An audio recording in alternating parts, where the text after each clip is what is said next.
right, it's good to see all of you. I want to welcome you, and I actually want to start this with a personal anecdote that is a little bit funny, but also sort of true with people who are new to online and also to accessibility. When I first took my classes for @ONE to become online certified, the first class I was able to sign up for was the accessibility class, and I'd never taken a class online. I had done stuff online, but I'd never taken a class. Day one rolls around, and I'm upset, nervous, what's happening?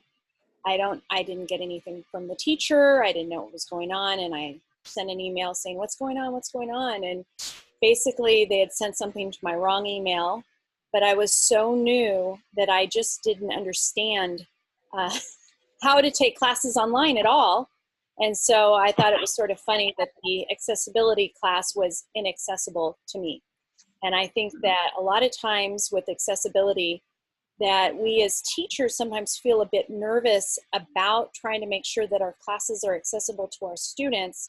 And I am here as a layperson, and Lynn is a layperson in terms of accessibility. And just we're going to be sharing some of the things that we do to help make our classes accessible. But I want to just start out by telling you that to just do the best you can. You are going to be making mistakes from time to time, and a lot of times the students themselves will help you, and the fact that you want to make things accessible to them is something that sort of is an effective domain issue that they end up feeling closer to you. And so I wanted to start out by sharing that. So the first thing that I'd like to share is that DSPS is now SAS, and there's a link here, and I'm going to share this presentation with you at our next Monday announcement. The SAS Student Accessibility Services, there's a link directly here to Cerritos College's SAS page, and so if you have questions that I cannot answer today or Lynn cannot answer today, please go here. They can help you with anything that you do need help with.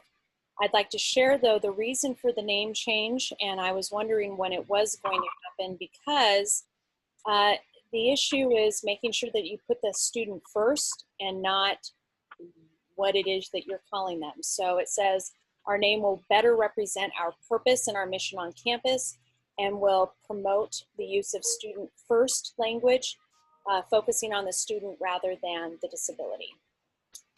Lynn, can you go to Pronto and guide Lydia? If you go to remote teaching resources, she's trying to get on and she is having issues and sending me messages. Got it. I got it.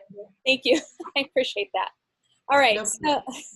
So what we're going to talk about today, and by the way, if you are somebody who has some tips as well, please feel free to interrupt and share your experiences, because there may be things that you are doing that make things easier for our students who need these services. So we're going to talk about headings, links, and alt tags, a little bit about captioning. I'm going to show you the Canvas tracker. I want to talk a little bit about building in extra time for timed assessments on the front end, and then also options, and we'll talk about what options means in a little bit. So the first issue that we would like to talk about are headings, links, and alt tags, and this page links out here.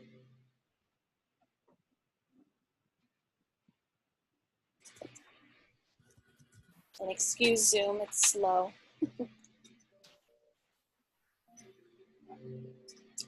All right, so let's talk about headings, links, and alt tags. I wanted to illustrate with you, excuse me, got a piece of pepper in my mouth.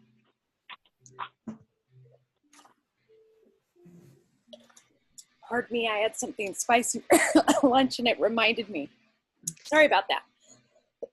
All right. That same thing happened to me on my class an hour ago. Exact same thing. Let me know if you need me to chat. I can take it over. Thank you, Lynn. That hasn't happened to me in a long time. All right, so headings, links, and alt tags. The first thing that I want to share with you is the issue of headings. And if you're here on Google, right here are the headings where it says title, subtitle, heading, 1, 2, 3, 4, and so forth. It keeps going and going. I was just seeing how far it would go, and it continues to go. And the way to really think about it is that the content that you want to share with your students that will make it easier for a screen reader, as well as for students who understand information in chunks, is that you want to be able to use these headings. And if you're not sure what to do, to think about it as very similar to an outline. You know, we've learned how to do these formal outlines where we have the Roman numerals, capital letters, numbers, lowercase letters, and so forth. That's the way you want to think about sharing your information. And a lot of times what teachers have done in the past is that they just write the information down and then they highlight it and then they make it be whatever size they want it to be. But that is really unhelpful for students who are using screen readers. You know, it might be bigger or it might be smaller, but it is all using the normal text. Hey, Janet, real quick. We've had a note in the chat to see if you can make your screen larger. Is there any way you can go to full screen for your items? Let me see here.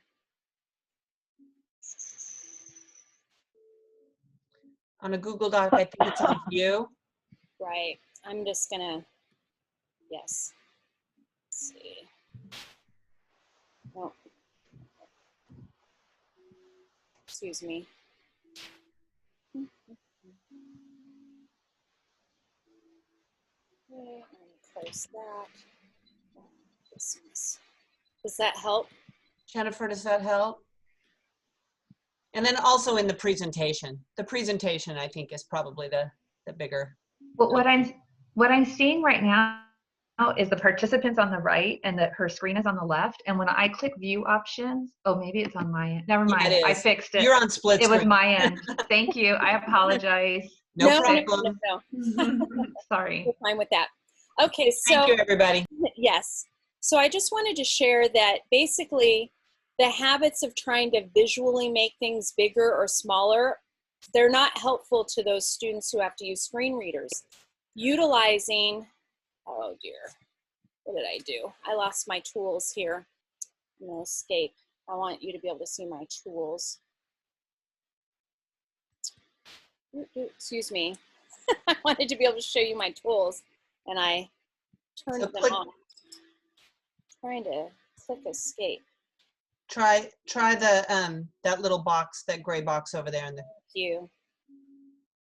No, that's not it. I thought it was just escape. I thought so too. All right. I'm going to stop sharing and then I'm going to share again. Okay. All right. I don't think it's going to do it. You know what I'm going to do is I will actually share it again is what I'm going to do. That's what I'm going to do. All right. Pardon me, everybody. Excuse the the issues here.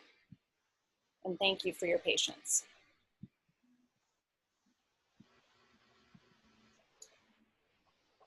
The one thing about Zoom is that it makes everything so much slower. All right, well, it's not doing what I want it to do, but that's okay. All right, so I just wanted to share that if you are using headings where you are only using it by hand, it's hard for student readers. So using headings where you're using the title, subtitle, heading 1, 2, etc. Those are really helpful to do. If you're not sure when you're typing your material which headings you should be using, just go ahead and type all of your material, and then you can go back and highlight it and make it the size that you need it to be.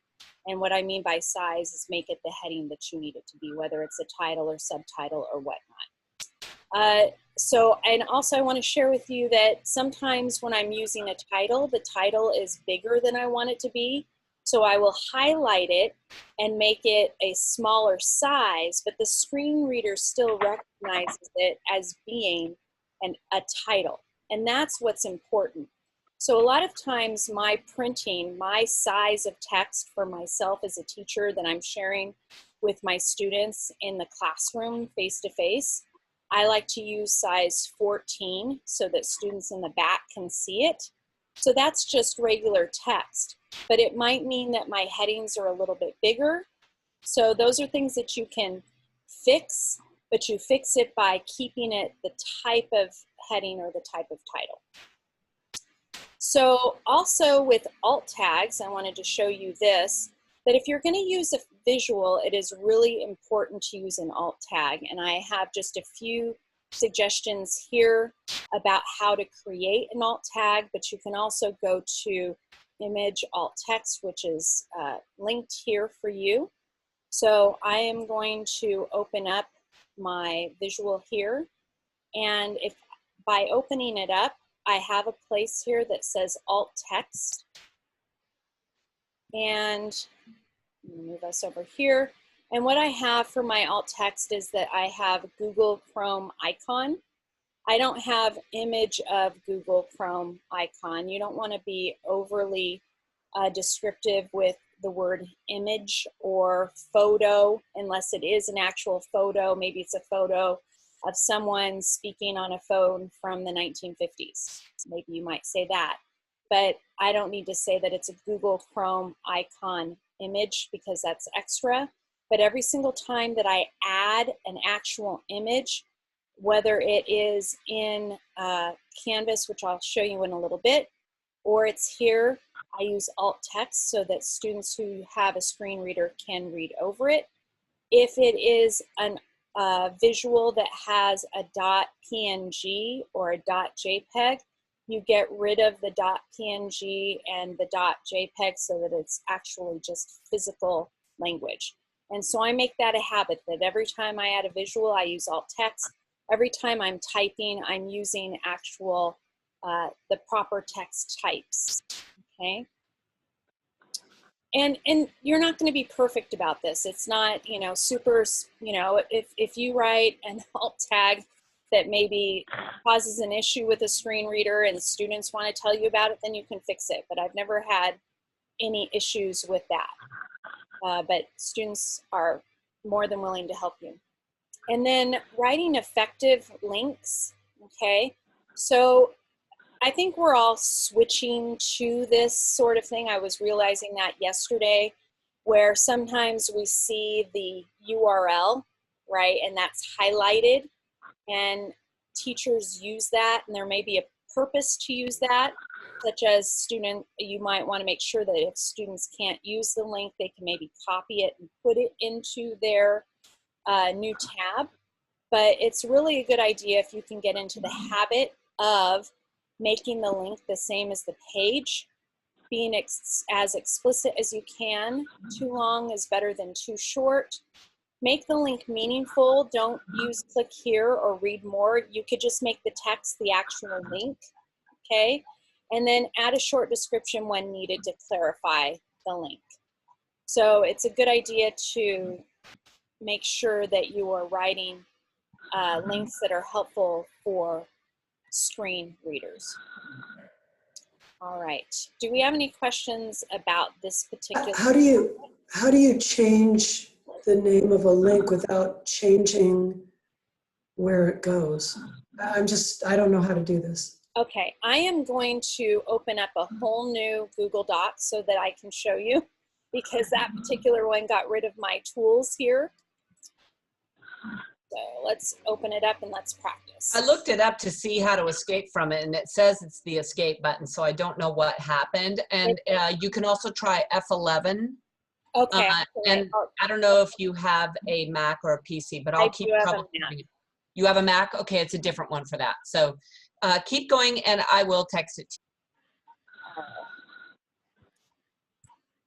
you. Yeah, I think I just got, I pressed escape many times, and I think that because we are on this. Lynn, can you please, oh, there it is, yay, new one. Here we have it back on this new one. Okay, so let's say we're gonna try and copy a link. Okay, so I'm gonna make the text a little bit bigger, but it's still the normal text here. So I'm gonna make this 18. And so, and if I'm not giving you the information that you need me to give you, please correct me and say, no, I get that. This is the thing that I need. So let's say I want to just call this the accessibility presentation. Okay, I want that to be my title. And I'm gonna go to my presentation here. And I'm gonna get the link for it. And because it's from Google, I'm gonna hit share and copy the link, this very long link here.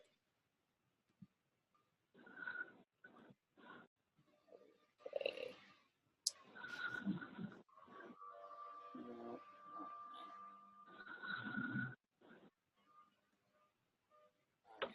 Sorry about that. So Chase, you're asking about how it is that your link is just words and not the link. Is that what you're asking? Mm-hmm. Yeah, okay, that's what she's doing. So you All see right. she copied the link and now she's gonna highlight it here and make sure that these words go to that link. All right, so I've highlighted it. I'm going to this link button. And this is universal. So when you go onto Canvas 2 in a page or an email on Outlook, this is the link button. So I'm gonna put insert link, and then I'm gonna paste my link here.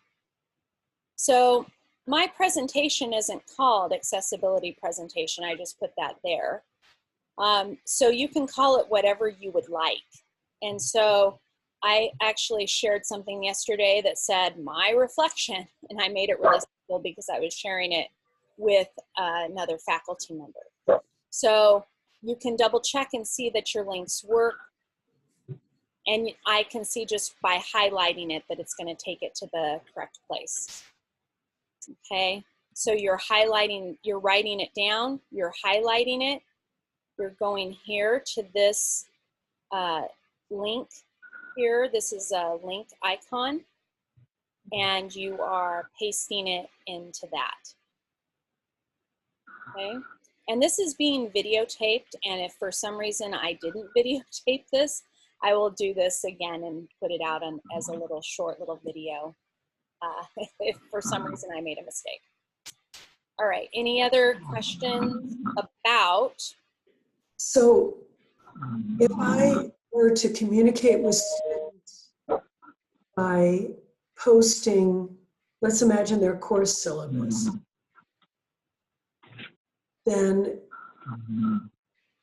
would that link be active in this way, whether it was a PDF or a Word doc?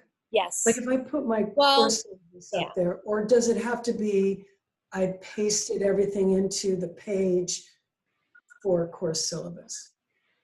Okay, and Lynn, you can correct me if I'm wrong, because there's several parts to the question. If you have a PDF that is in your Canvas course, or it's a PDF that is actually uploaded to the internet, then all you need is the link. If you have a Word document, that's a little bit different. If the Word document is in Canvas already, then yes, you can link an actual Word document just like this. But if the Word document is not uploaded to the internet, you cannot.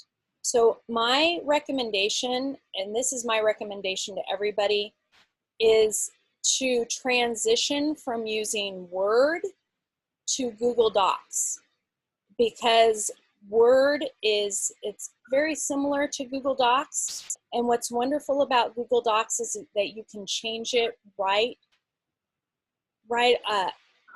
during live time. And so what I found, and it took me a while, I have a lot of things in Word from years and years ago. So if I need something, I have to sometimes remember if I have to go back to my old Word, but I never create in Word anymore. I completely create in Google Docs.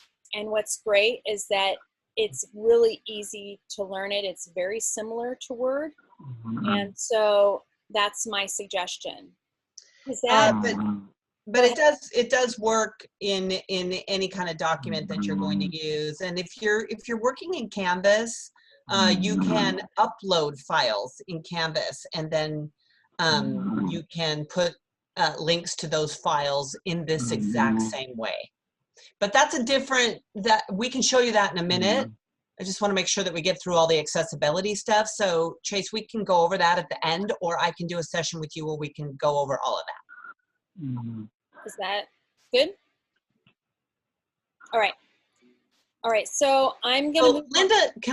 Linda Waldman, you are calling in on your phone, and somehow we're getting a lot of background noise from you. I don't know if you're able to mute yourself right now, but if there's a, thank you, Linda. I just muted her. Okay, good. Yes. All right. So the next topic that I want to talk to you about is captions. And captions is one of those tricky things, but we're actually quite lucky about captions because the technology is getting better so much more quickly and making it so much easier for us to utilize video that has captioning. So the first thing, though, I want to share with you is that we have a wonderful media specialist named Bernice Watson, and if you have not met her yet, what was great is I was looking her up on at the cerritos.edu yesterday just to make sure I had the correct email, and she has a little page, and she said, "I'm glad you're here. If you got here by accident, I'm thrilled. But if you have any questions about captions that you need that are very specific, she is your lady." Okay. In fact, I had a student who needed captioning for all the Zoom meetings, and between her and the student making the request, I had 3 or 4 different captioners in my Zoom meetings regularly, and they are very helpful. There's a link here to a page. I am not going to open it up, but I wanted to put it here because I believe Dave created this page about requesting live captions for Confer Zoom, and I'm changing my mind. I do want to show you this. I'm sorry. There was I was thinking that it was something different, but I do want to show you this, and I also want to see if you can see what I'm looking at here. Let's see. Lynn, can you see that I've opened up more on my screen where it shows chat, closed caption? Does that show to you or no? No. No, okay. I want to share with you, that's why I wanted to open this up, that when you have a Zoom meeting and you are the lead facilitator, there is a place up right here at the top, once you've shared your screen, that says closed captions. And you can click on closed captions, and if you have requested somebody to do closed captioning live through Bernice, you have a little link to a URL and a little piece that you can determine who the live captioner is.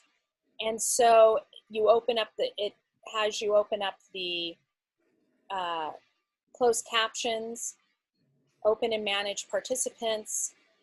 And if you're using a third party, you can copy the URL to the clipboard, which I've done, and I have sent it via email. But you can actually choose someone to caption for somebody. So this little handout here, I just wanted to show you just quickly that you can actually have somebody do live captionings in Zoom so that students who need it can have it live. And So that means that you would choose somebody who's in the class to actually do that? you can either have somebody in the class, but Bernice actually has set up with an outside third party Mm-hmm. where there's a little kind of coin that you can copy and send via email to a person before the class starts, I and see. that person becomes the captioner. Okay. And so the reason why I wanted to take a moment to share this with you is that just because you're having Zoom doesn't mean that it's not accessible at the time.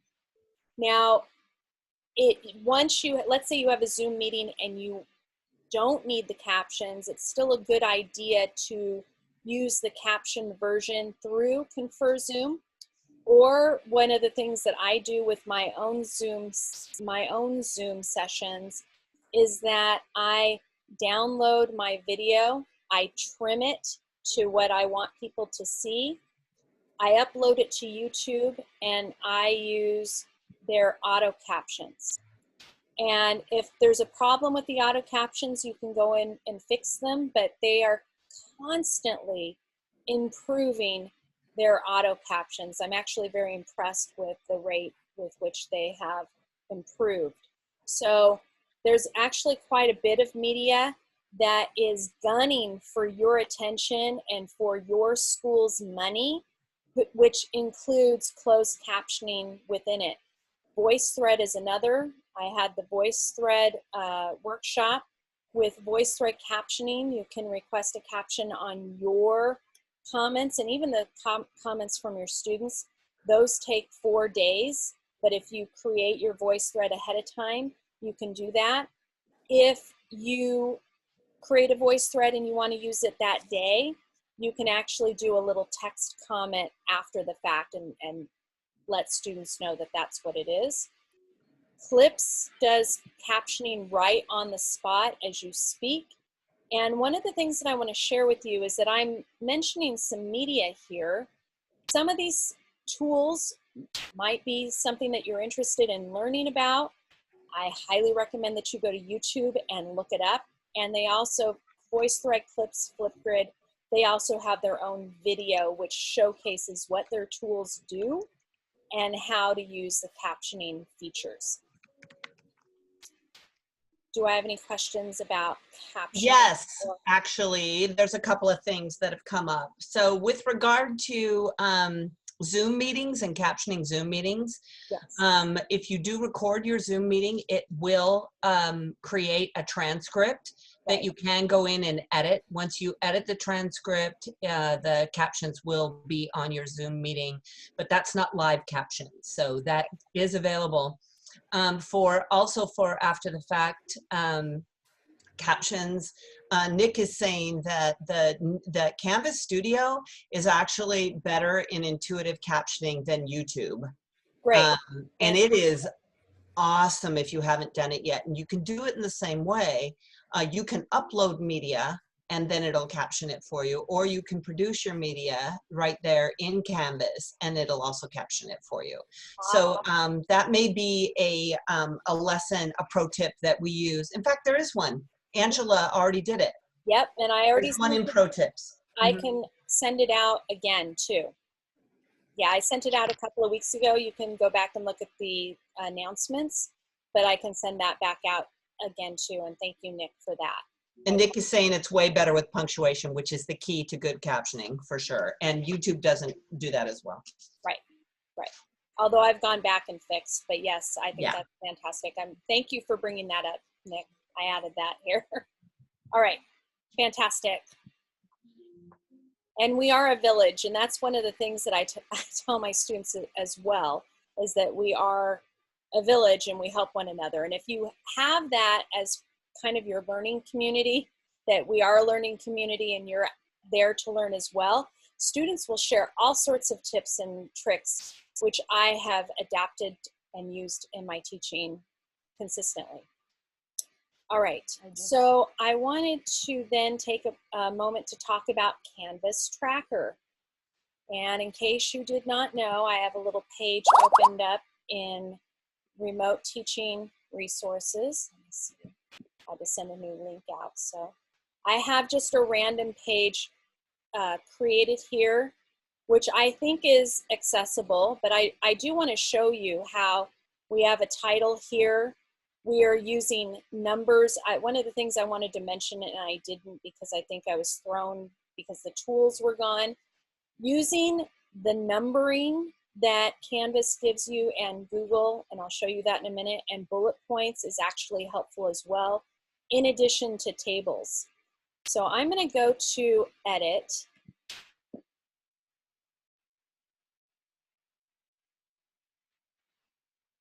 And I want to show you a few things here.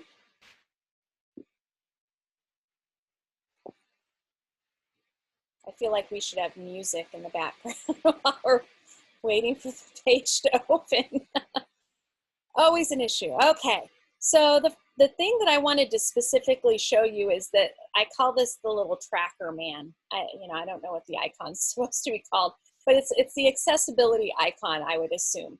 So I'm going to click on it to see if okay, so I have made this page accessible, okay? If I did not make it accessible, what is fantastic about Canvas is it will tell you what needs to be changed, and it will guide you to do it. So you just have to keep hitting, okay, let's fix that, and then it tells you how to fix it, and it guides you in fixing it so that your page ends up being accessible. Okay, so that accessibility checker, I try to make that a habit that when I create a page, I always go back and I take a look at accessibility. And I want to point out here, Chase, specifically, all of these are links to pages, okay? And what's great is the way that you link in Canvas is that you can, I'm just going to put I'm not going to save it. On the side here, there's pages, assignments, quizzes, announcements, files, images. I can click on any of this. I'm just going to do one for fun, and then I won't put it there anymore. I can put gather your tools, and it shows up right here as a link so that students can utilize it, okay? I also want to point out here is the link to the URL so that you can name your live link if it's something that's outside of Canvas. I want to point out here are the bullets and here are the numbers. A lot of times teachers like to put number 1 and then they put a parenthesis and then they do it all by hand, 2, 3. That makes it very difficult for students who need to be able to utilize their reader, okay? And notice if I put I'm using header 3 here, okay? So I probably could decide to use header 2 if I wanted to here.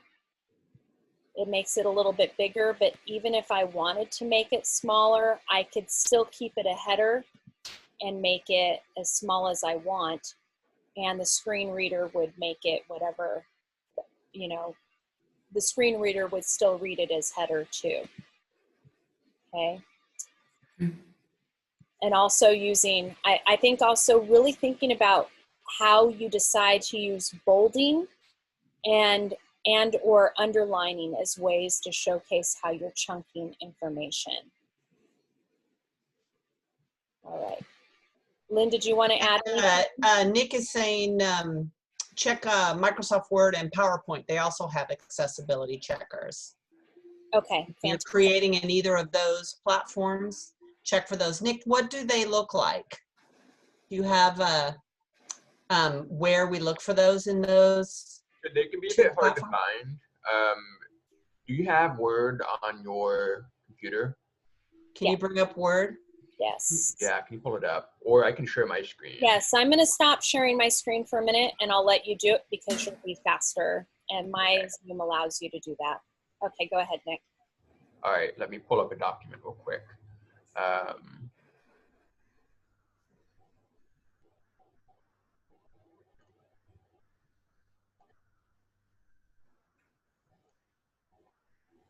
Can you see that? Yes, it's coming. There we go. Yes. So I'm going to share chapter 1 of my dissertation. One of the places you can find the accessibility checker is if you just search in Word's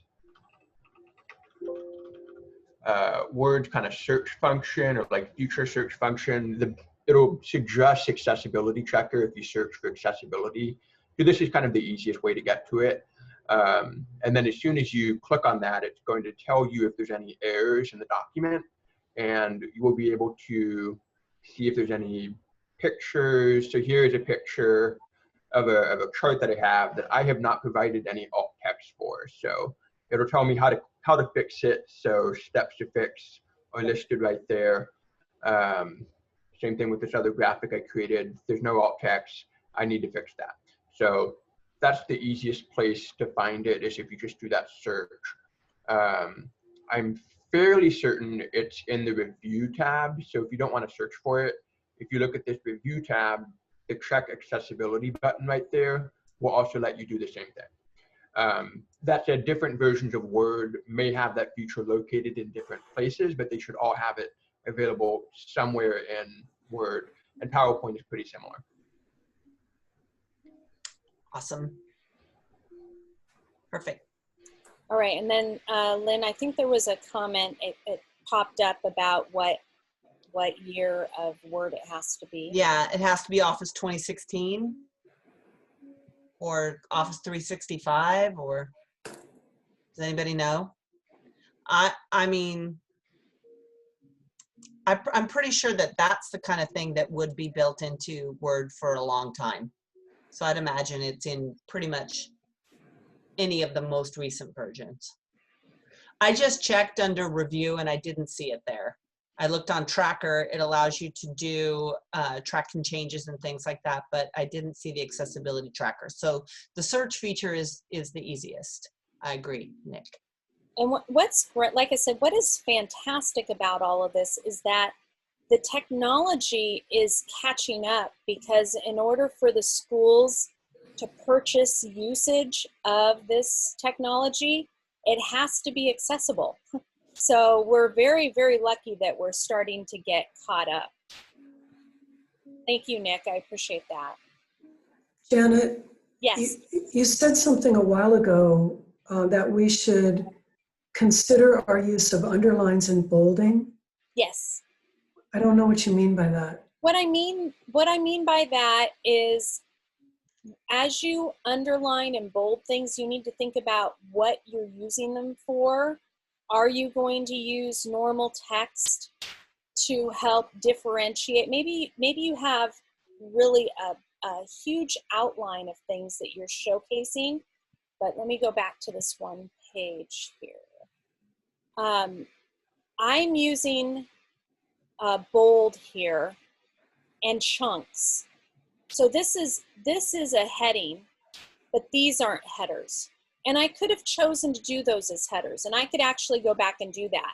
I could make, I think I was looking, and this was header number 3, and I could make this header number 2 and these header number 3s. But right here, it's really obvious to me that I have a header here of some sort, and then all of this text is just what's called normal text. Okay, it's not a special header or a title or anything.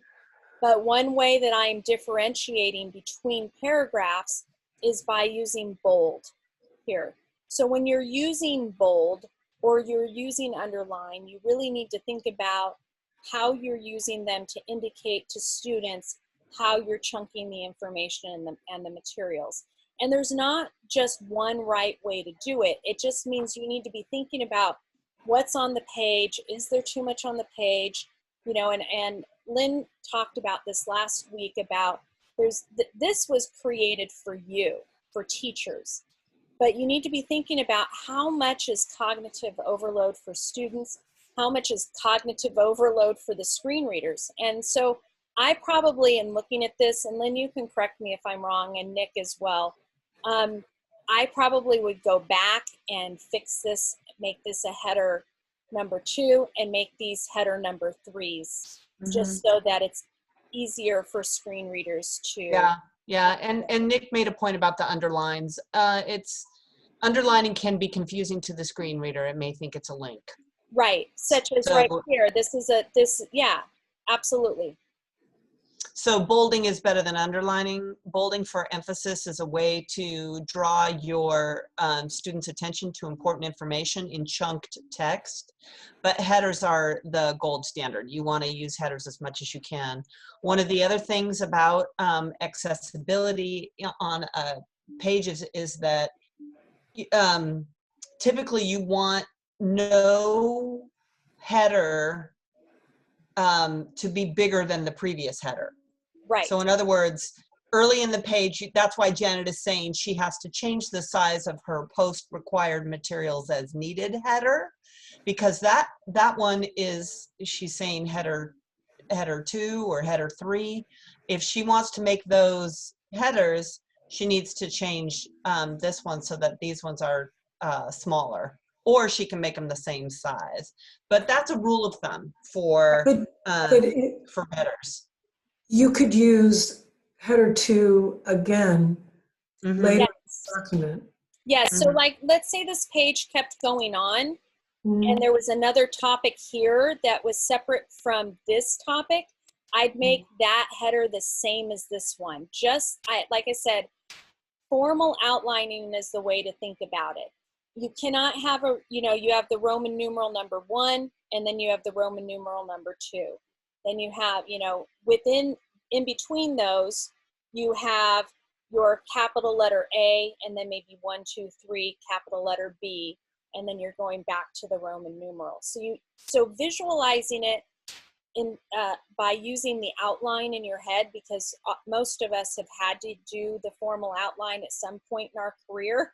That's the way that I think about headers and how I've made it a habit. But again, going back and seeing, this is accessible. Like, I opened up the accessibility tracker and it was accessible.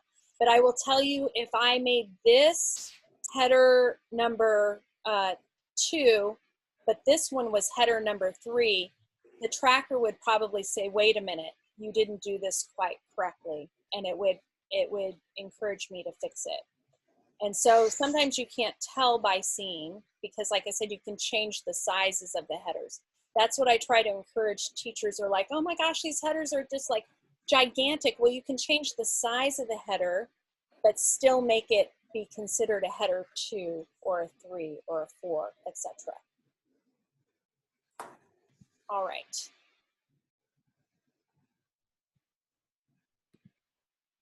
Okay, so I wanted to talk about, just very quickly, and we're getting close to being done. As always, I think this is going to take 15 minutes, and between everything, it ends up taking the full hour. Always. So in terms of what I wanted to share about building an extra time for assessment, before going to remote teaching, I always had my quizzes built into Canvas anyway. And I would have students come up to me and have me sign their DSPS, now will be SAS forms. And some of what they're telling you to do is to build in extra time for assessment. And what I have done so that it makes it easier for myself and all the students, so that I don't have to do something extra, is in the directions of the quiz, I will say there are 10 items, multiple choice items. It should take you 15 minutes. I've given you 30 minutes here in case you need it. And that way I'm giving them, I'm building in the extra time for those students who have that need to take that extra time. The reason why I do that is to make it easier for me in terms of the time frame for quizzes for students. So that's one of the ways, that's kind of like a little hack that I do. And then the students who can Hang on, Janet. Yeah. Go ahead. You give every student 30 minutes? Yep. Yes, I do. That way it's easier. And the students who are fast are fast. Like, that's a universal design concept too, is to think about what is good for the whole, that can encompass every student. Students who don't need 30 minutes won't take 30 minutes. If you, Right. but I do think there is a way in Canvas, I just was going to look it up, to allow extra time for individial students. While you're There going is. on, I'm going to take a look at that. There is Okay. a way to do that, right? There is a way. Yeah. Fantastic. I don't, in my classes, if you give students that much time, they'll just look up all the answers. You don't let them have time. I think it Yeah. probably depends on the area too, right? Yeah. I mean, there's some things that you can look up and some things that you can't, depending on the content that you're teaching. But Lynn, I would love to know what that is. Yeah. Oh, I know where it is. Once Yeah. you've published the quiz, you go into moderate the quiz, and then you can choose individual students, and you can add additional time. Thank you very much. I appreciate that. Yeah. All right. Fantastic. All right. Options. Okay. So the reason why I included options is that a lot of times making sure that you are communicating with students about making something accessible can be important, especially if you have a relationship with that student already. I'm going to give you an anecdote in a minute. So sometimes you think you might have an activity that is not accessible, and so you think about completely scrapping the activity, even though it's a really good one. But a lot of times there are alternatives to doing that particular activity, and communicating with the students is a really helpful thing. This was probably, I don't know, 7 or 8 years ago. I was using an Instagram assignment that I had, and I had a student who was legally blind in the class. And that was the first time that I'd ever had a student like that with this kind of assignment. And so I went to talk to the student, and I said, well, I can come up with some alternative. And the student said, no, I'm loving this. I have somebody at home who's helping me do this. I want to do this assignment. And so it was really kind of an eye-opening experience for me, because I just made this assumption about the student and what the student could figure out how to do, that, and the student ended up helping me figure out how to make it accessible for them. And so between the students and also SAS, they can help you consider and think about, okay, I have this activity, what can I do to make it accessible? So I think having communication open is really important. I also found an article that was written just a few months ago called Making Technology Accessible for Everyone. I think it's important to regularly take a look at that sort of, I looked up technology accessibility just to see, because things are changing at such a rapid rate that I think that looking this up regularly can help us. And again, I really appreciate those of you who have helped us as well, added to this presentation, because like I said, this is not my area of expertise, but as someone who has been teaching online a really long time, it's been my responsibility to make sure that my items are accessible. Okay, and last but not least, at the end of the day, you are not expected to be perfect. If you have found out that you are doing something that has a lack of access, it doesn't mean that you're a horrible person or a horrible teacher. It just means that you need to refine what it is you're doing. We're fallible human beings, and I think that working towards trying to do the best that we can to help people is what we need to be doing. So sometimes we need to make changes as we go. I try to go through each time I open up a module or a unit or pages. I try to go back and double check to make sure that my links are working. And I'm also going back to check to make sure that the items that I've provided for students are accessible for them. And again, you can contact SAS. They like to help you, just like the librarians like to give students the support they need in using the library. So does the SAS team at Cerritos. And I also want to point out that we have an accessibility module in the remote teaching resources. It is its own module within the shell. So you go to modules, you can scroll down, and we have accessibility for remote teaching. And if somebody wants to take a look and says, hey, we could use this or that to add to this, we would be most grateful that you do so. We're always open to suggestions. We actually need that expertise. You know, when we put together this course for the campus, we looked at the Canvas Commons and we reached out as much as we could to the areas in our campus to help. But it is by no means an exhaustive list, nor is it, do we claim it to be the end-all expertise, because we're just gathering what we can from people who know. And we would really, you know, look to you, Liz and Judy and Nick, for what you think are the best tools for people. We hope we've covered those things in today's webinar, but if not, please reach out to us so that we can make sure that that information gets on this site, because we do think the site is a great resource for everyone, that everyone is contributing to. That's the goal. And one more thing I wanted to add about accessibility really quickly is that the concept of accessible is about making your course design clear for any user. Right. Simplify, provide clear instructions, give multiple entry points to information, offer choice to your students when you can. That's what accessibility means in a broader sense. And it's good for us to keep all of that in mind as we continue to meet the needs of all our students. We want to take down the cognitive overload.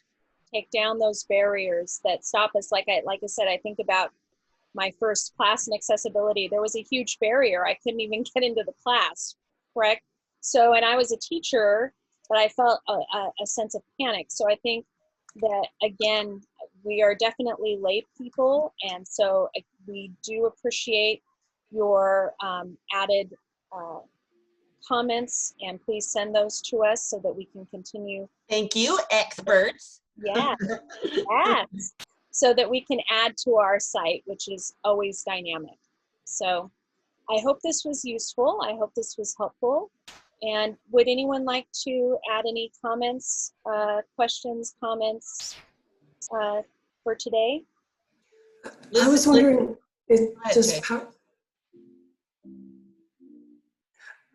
does PowerPoint have an accessibility checker? Yeah, Nick said it did, and it's basically in the same sort of vein as it was for Word. So if you use the search function and search for accessibility checker, you should be able to find it. Thanks, Nick. Yeah, that terminology is useful, accessibility checker. Anybody else?